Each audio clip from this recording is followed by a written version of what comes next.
Olá pessoal, a planta especial do nosso tema do vídeo de hoje é essa linda Centroglossa castelensis.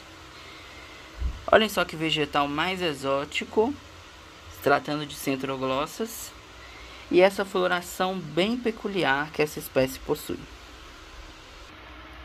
Olá pessoal, sejam bem-vindos a mais um vídeo do nosso canal. No vídeo de hoje nós vamos falar sobre as centroglossas. Em especial, a espécie tema do nosso vídeo é a Centroglossa castelensis, que está florida, uma espécie super exótica, incomum de se ver e com algumas curiosidades que vale a pena comentar com vocês. Pessoal, a começar pelo nome, Centroglossa castelensis é uma referência à Serra do Castelo, que é a principal serra, ou região serrana que compõe o estado do Espírito Santo, que se estende do centro do estado até próximo da divisa com Minas Gerais. Essa região serrana hospeda centenas de espécies, das quais são, grande maioria delas, endêmicas ou muito raras de se encontrar em outras regiões. Uma dessas espécies é essa do vídeo de hoje, a Centroglossa, que recebe o nome em homenagem à Serra do Castelo. E, obviamente, sua principal ocorrência é em alguns pontos isolados dessa região serrana do estado. Uma característica fácil de identificar dessa espécie é o labelo dela. Olha, já na forma do botão, vocês percebem essa forma como se fosse um chifre de rinoceronte, né? E o labelo dela fica exatamente com essa forma de corneta, como se fosse um chifre. Tá?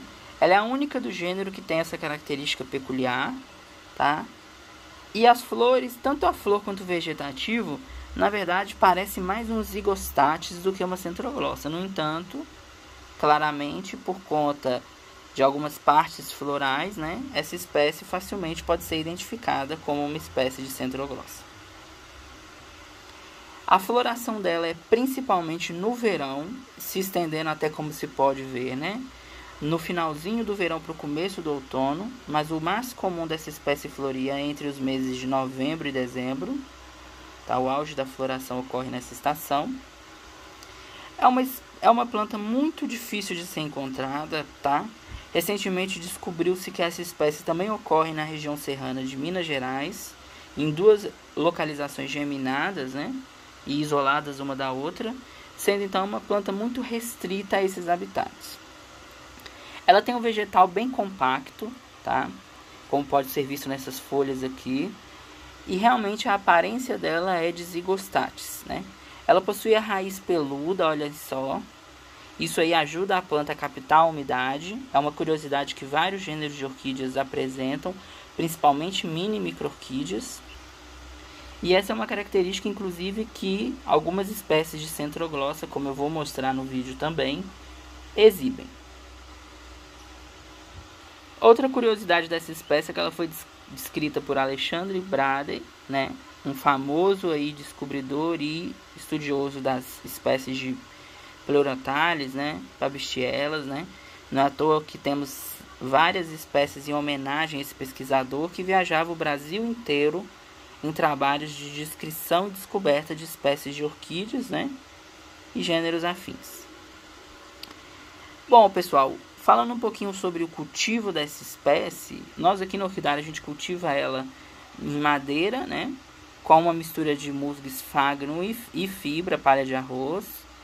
Tá? Essa mistura ajuda o substrato a ficar menos drenado do que se fosse só com o musgo esfagno, e a planta tem reagido super bem, olha só, soltando raízes novas, tá?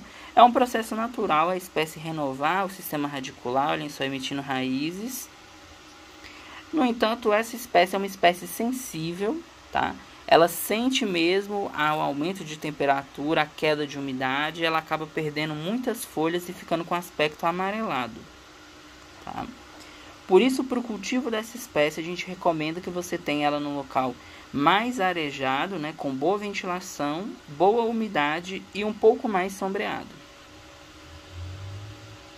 Com isso, você vai conseguir ter plantas plantas lindas e vistosas como essas aqui que a gente tem em cultivo na nossa coleção. Olhem só o tamanho da haste floral que esse exemplar apresentou há alguns meses, tá? Com mais de 15 flores nessa inflorescência, tá? Então é uma espécie, olhem só, que consegue dar uma quantidade de flores muito bacana, tá? Por isso eu recomendo muito o cultivo dela para vocês que gostam, que querem ter espécies diferenciadas do gênero. Essa é uma boa pedida, tá? E fica aí a nossa dica então de cultivo para você, né? Essa experiência de você, ao invés de utilizar só o musgo esfagno, você fazer uma mistura para você obter um substrato mais drenado, tá? No entanto, sem perder ainda a umidade e a beleza que se forma nesses microclimas, né, dentro do seu orquidário, que possibilita o surgimento da vida, né, que também está presente no habitat natural dessas plantas, né, nos galhos das árvores. Então isso é uma super dica de harmonização. Inclusive, esse tipo de substrato viabiliza a germinação natural de algumas outras espécies de micro-orquídeas. Então, como acontece aqui no nosso orquidário, eu vou estar mostrando para vocês.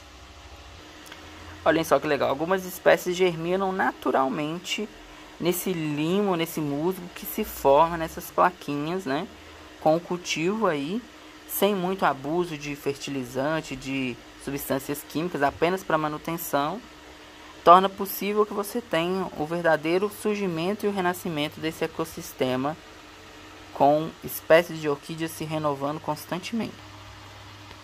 Pessoal, nossa dica e nosso vídeo de hoje foi esse. Espero que vocês tenham gostado. Fiquem com Deus e até a próxima.